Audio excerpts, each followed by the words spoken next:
Hi friends, ఈరోజు మన దివ్యాంగ్ రక్ష ఫౌండేషన్కి ప్రతి కార్యక్రమానికి సహాయకులుగా ఉన్న జాజుల రాగమ్మ గారి పుట్టినరోజు. ఈ పుట్టినరోజు సందర్భంగా పొదిలి కాలేజీ రోడ్లోని పేదలకు భోజన పంపిణీ ఏర్పాటు చేయడం జరిగింది.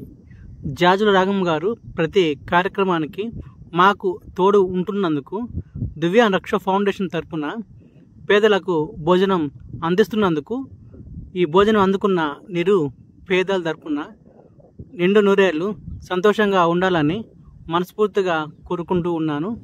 మీరు కూడా ఇటువంటి కార్యక్రమాలు మాతో కలిసి చేయాలి అనుకుంటే కింద స్క్రోల్ అవుతున్న నెంబర్కి కాల్ చేయగలరు.